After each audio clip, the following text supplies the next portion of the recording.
Radhe Radhe friends, आप सभी को मंगला गौरी व्रत की हार्दिक शुभकामनाएं।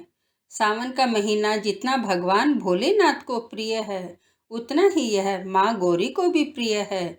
सावन में आने वाले हर मंगलवार को मंगला गौरी का व्रत किया जाता है।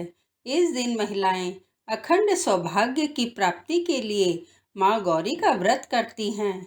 यदि किसी के शादीशुदा जीवन में कोई बाधा आ रही हो तो मंगला गौरी का व्रत करने से सभी समस्याएं खत्म हो जाती हैं और संतान सुख की प्राप्ति होती है। तो आइए शुरू करते हैं मंगला गौरी व्रत की पौराणिक कथा। जय हो माँ गौरी मैया की जय। जय माँ पार्वती की। प्राचीन समय में पंपापुर गांव में एक साहूकार अपनी पत्नी के साथ रहता था। उसके घर में अन्न धन की कोई कमी नहीं थी, परंतु संतान ना होने का दुख उनके मन को परेशान करता था। एक दिन साहूकार के घर पर एक साधु आया। तब साहूकार ने अपनी पत्नी के साथ उनका खूब आदर सत्कार किया और अपनी व्यथा सुनाई।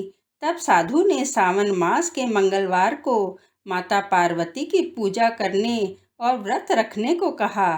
साधु महाराज के कहे अनुसार श्रावण मास के पहले मंगलवार से ही साहूकारनी ने माँ पार्वती की पूजा और व्रत करना आरंभ कर दिया। कई महीनों तक उसने मंगलवार के दिन व्रत और पूजन किया।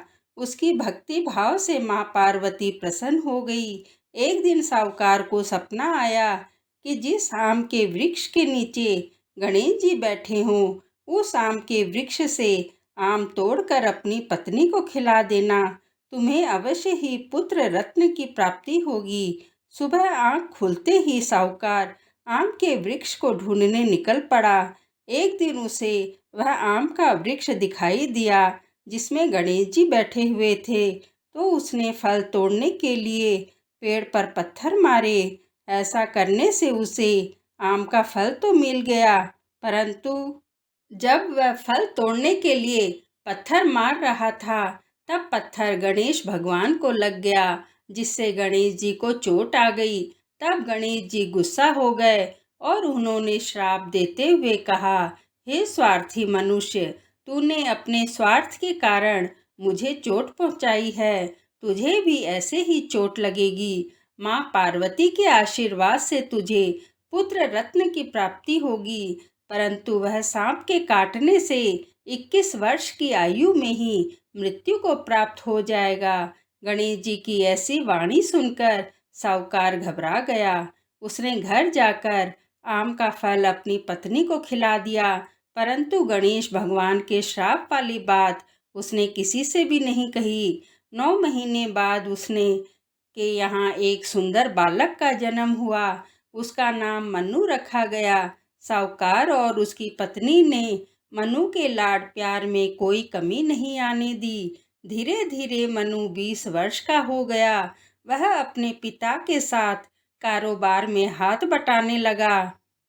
एक दिन व्यापार करके लौटते समय दोनों पिता पुत्र भोजन करने के लिए एक गांव के पास तालाब के किनारे पेड़ की छाया में बैठ गए और भोजन करने लगे। उसी समय गांव की 2 लड़कियां तालाब में कपड़े धोने आई। वह लड़कियां बहुत ही सुंदर, सुशील, हंसमुख और फुर्तीली थी और सभ्य घर की प्रतीत हो रही थी। कपड़े धोते समय वे आपस में बातें करने लगी। उनमें से कमला ने कहा, क्यों रे मंगला, तुझे याद है मैं सावन के मंगलवार को मंगला गौरी का व्रत करती हूँ। अगले मंगलवार को मैं व्रत का उद्यापन करूँगी। इस व्रत को करने से मुझे सुयोग्य पति मिलेगा और मैं सुख चैन से रहूँगी। फिर उसने कहा, मंगला, तू भी अगले साल से श्रावण मास के पहले मंगलवार से व्रत करना शुरू कर देना, तो तुझे भी मनपसंद पति मिलेगा। इस व्रत को करने से पति की आयु बढ़ती है। कमला की बातें सुनकर मंगला भी मंगला गौरी का व्रत करने के लिए राजी हो गई। पेड़ के नीचे भोजन करते समय वह दोनों पिता पुत्र उन लड़कियों की बातें सुन रहे थे। उन लड़कियों की बातें सुनकर सेठ जी समझ गए कि कमला नाम की लड़की उनके पुत्र के साथ विवाह के लिए श्रेष्ठ है। तब सेठ जी ने अपने पुत्र की इच्छा जानने के लिए उसे कई तरह की बातें कही। पुत्र भी अपने पिता के विचारों से सहमति प्रकट करता रहा। पुत्र की इच्छा जानने के बाद सेठ जी ने कमला के साथ अपने पुत्र का विवाह करने का निश्चय कर लिया और सोचा, ऐसा करने से मेरे पुत्र की आयु बढ़ सकती है और कोई अनहोनी घटना भी टल सकती है। फिर सेठ जी अपने पुत्र के साथ कमला के पीछे पीछे घर पहुंच गए। कमला के पिता भी बड़े ही नामी साहूकार थे। सेठ जी ने कमला के पिता से अपने पुत्र के विवाह की बात की। दोनों परिवार कमला और मन्नू का विवाह करने के लिए सहमत हो गए। शुभ मुहूर्त में बड़ी धूमधाम से मन्नू और कमला का विवाह संपन्न हो गया। दोनों ने पति पत्नी के रूप में बड़े बुजुर्गों के आशीर्वाद के साथ घर संसार चलाना शुरू कर दिया।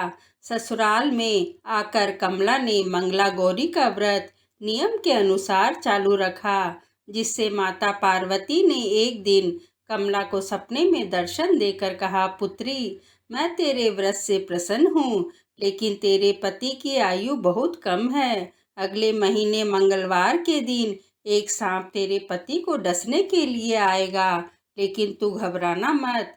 तू सांप के लिए एक प्याले में मीठा दूध रखना और उसके पास एक खाली मटकी रख देना। सांप दूध पीकर अपने आप मटकी में चला जाएगा। तब तू जल्दी से उस मटकी का मुंह कपड़े से बांध देना और उसे जंगल में छोड़ देना। ऐसा करने से तेरे पति के प्राण बच जाएंगे। जब अगले महीने का मंगलवार आया, तब कमला ने किसी को कुछ भी बताए बिना माँ पार्वती के कहे अनुसार सारा कार्य कर दिया। माँ पार्वती की कृपा से कमला के पति के प्राण बच गए। इस प्रकार मंगला गौरी के पावन व्रत के प्रभाव से मनु दोष मुक्त हो गया। बोलो मंगला गौरी माता की जय। जब घर वालों को यह बात पता चली तो सबकी खुशी का ठिकाना नहीं रहा।